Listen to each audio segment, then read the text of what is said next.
Hear the new words. Here we go. Happy Ghanaian citizen am I. You gonna move permanently to Ghana?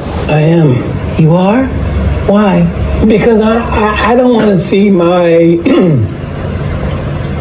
children's children have to say, oh, please like me, please respect me. But what I'd like to know, if life can have an ending, all things can have an ending.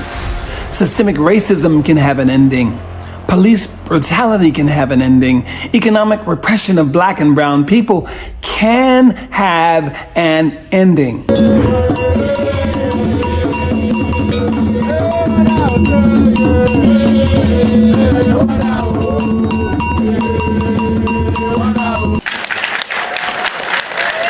Passport for you as well.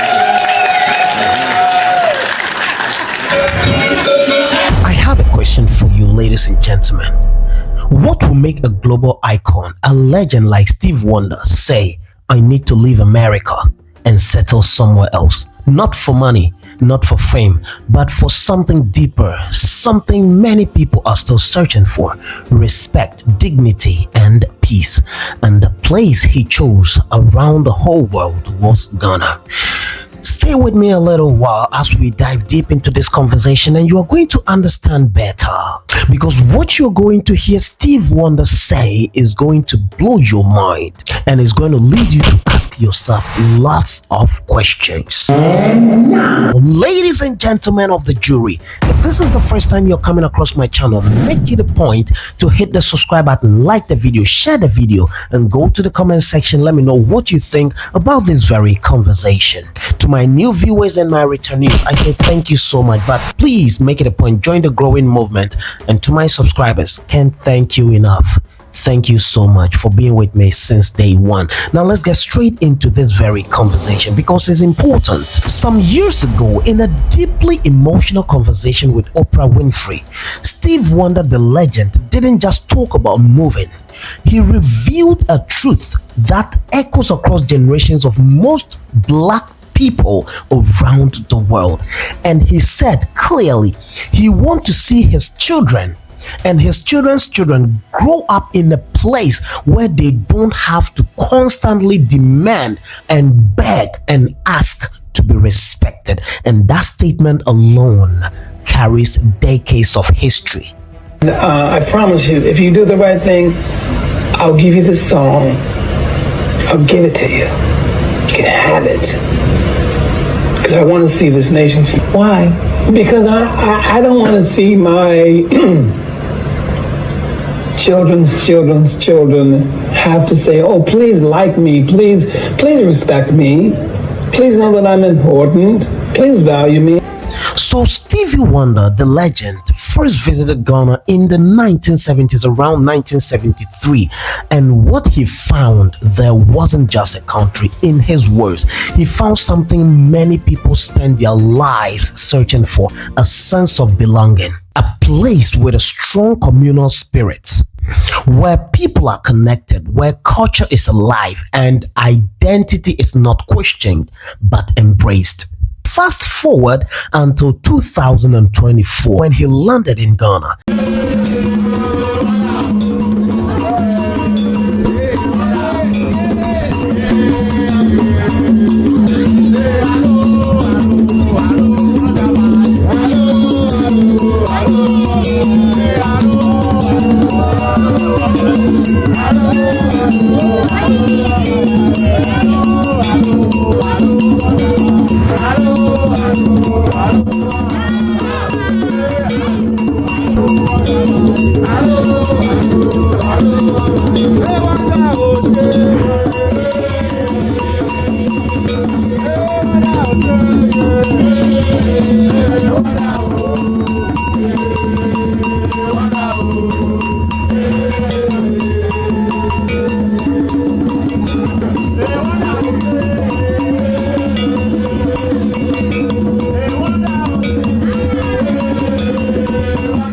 He finally made it official by receiving a Ghanaian citizenship, which marked a very important time of his life, his 74th birthday.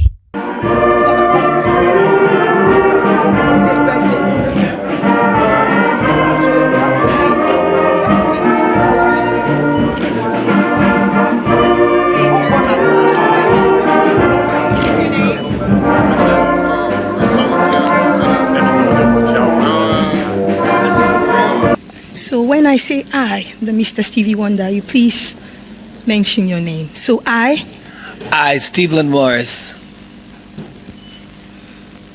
swear solemnly, sincerely, and truly declare and affirm that I will be faithful and bear true allegiance to the Republic of Ghana, and I will preserve, protect, and defend the Constitution of the Republic of Ghana. So help me God. Congratulations, sir.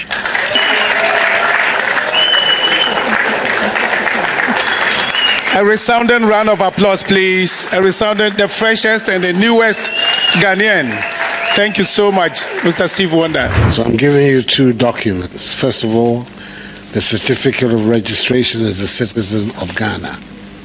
This is it. Congratulations. Thank you so much. You're welcome.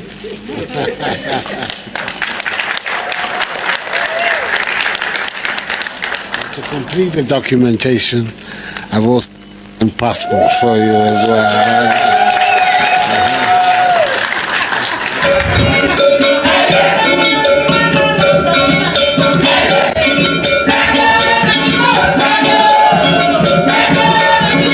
A resounding round of applause for them.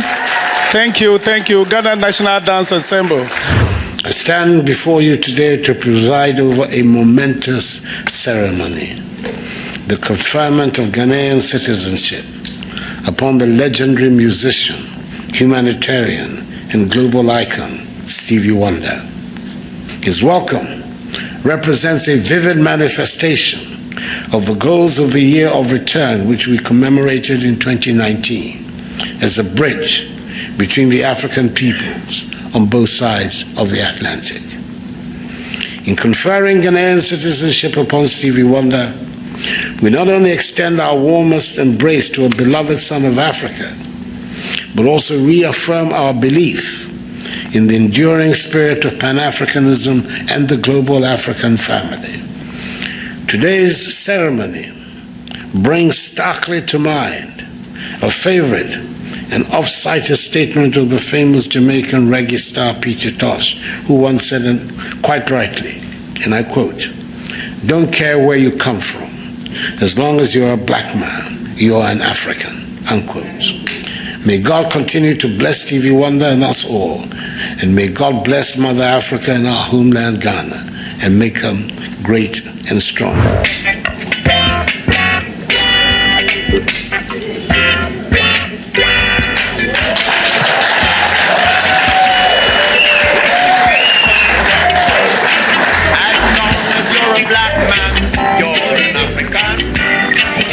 Yeah, yeah, yeah.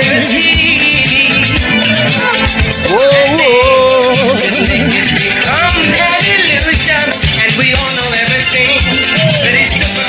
All right. Everybody. Happy birthday to ya. Happy birthday to ya. Happy birthday. Hear the new words. Hear the new words. Here we go. Happy Ghanaian citizen am I.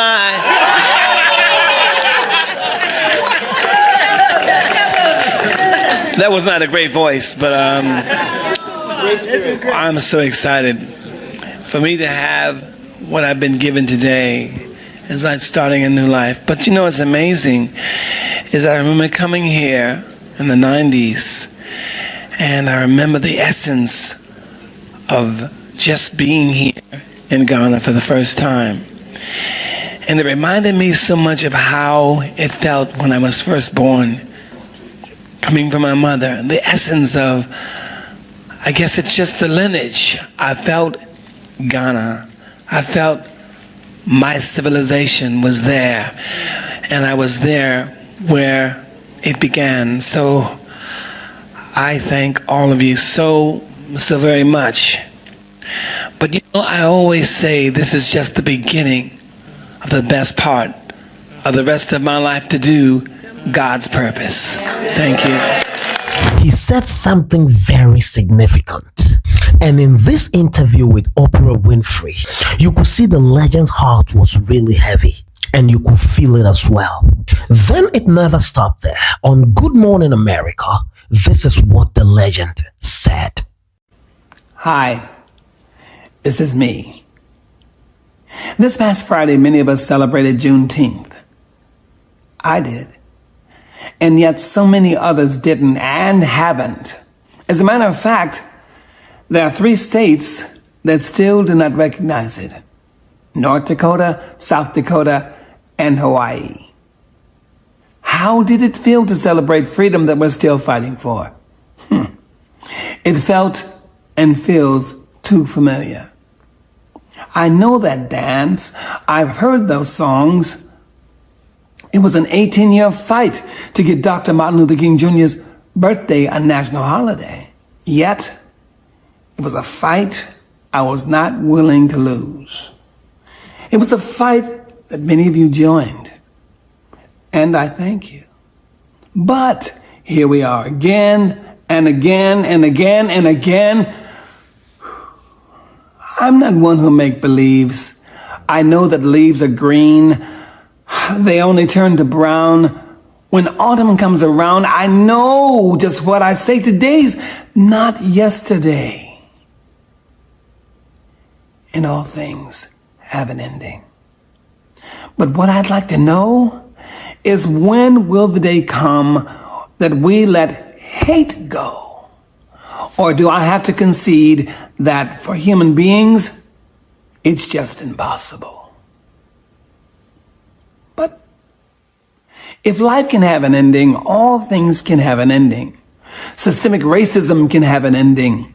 Police brutality can have an ending. Economic repression of black and brown people can have an ending. A movement without action is a movement standing still. To those who say they care, move more than your mouth. Move your feet to the polls and use your hands to vote. The future is in your hands. We have the power to vote, and we can make a change. The youngest at 18 and the oldest at 110 can make a difference. Make your plan now to vote, because right now, there are forces trying to take your vote away in November. I hear voices on the left. I hear voices on the right. I've been following everything that's being said. But what I have not heard is a unanimous commitment to atone for the sins of this country. I've heard the person in the highest place of this nation say there are fine people on both sides. That sounds non-committal to me. I have a great relationship with the blacks. Peaceful protesters called thugs. Immigrants called rapists. And from the very place that civilization began, Africa, I've heard this commander-in-chief call it an asset. Wow. One day, you will show that you're sorry, because action speaks louder than words, and the appalling silence by some is deafening.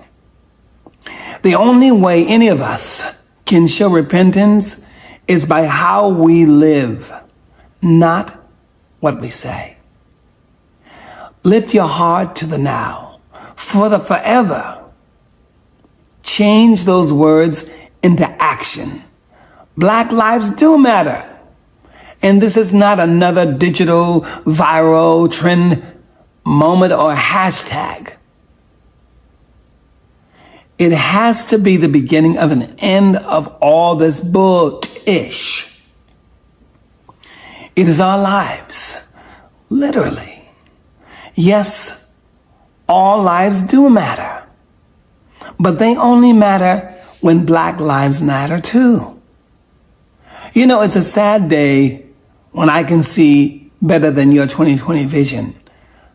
The universe is watching us. Forget about 100, 1,000 years from now.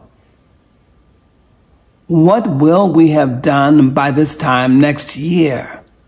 I'm talking about you. I'm talking about me. I'm talking about every single body. Let's do something. Let's make a difference. I thank you, and God bless you. You see, there is something deep about this. A global icon, a big one is that, choosing Africa, not out of escape alone, but out of purpose. And in his message, he didn't speak with anger.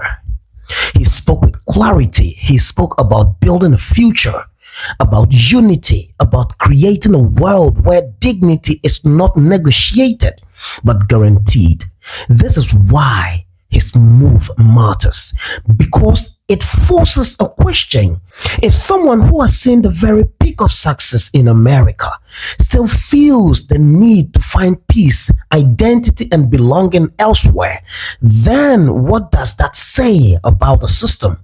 And more importantly, what does it say about Africa? Not as a place of luck, but as a place of return, a place of identity, a place of healing, and a place of possibility. Stevie Wonder, the legend, didn't just move to Ghana. He made a statement the world cannot ignore. For a fact, this is bigger than Stevie Wonder. This is about a generation rediscovering something that was never lost, only disconnected. And maybe the question is not why he left, but why more people are beginning to understand him, and even a few of them are following his footsteps. But you see, the truth is not becoming a Ghanaian citizen, staying in Ghana and ignoring your American life. That isn't it. You can find a place of peace so that whenever there is some kind of stress and distableness within your system or around you, or some kind of bad energy around you, there is a place for you to stay, relax, rejuvenate, and recharge. That is all about it. Reconnect to the roots and know the story firsthand from the stories you were told that got you connected and even furious and angry all this while. That is all about it. It is not leaving America, your world, because that's where you've been all your life, and no one will give you an advice to leave that system. Come on, whoever gives you that advice is not a good person. The person doesn't have any good thoughts about you. But the thing is, reconnect, understand the system where the whole story began. Get the story firsthand. Don't listen to sides. Come home, listen to the story for yourself and understand. That's all it is about. Thank you so much, ladies and gentlemen, for joining me through this episode. This video was an eye-opener to me, and I learned a lot from it, and I'm hoping you also learned a lot. Thank you so much one more time. And like I said, the story of Africa is being rewritten, and don't let us write it without you. Thank you again. This was Inside Studios Network, and I'm gone.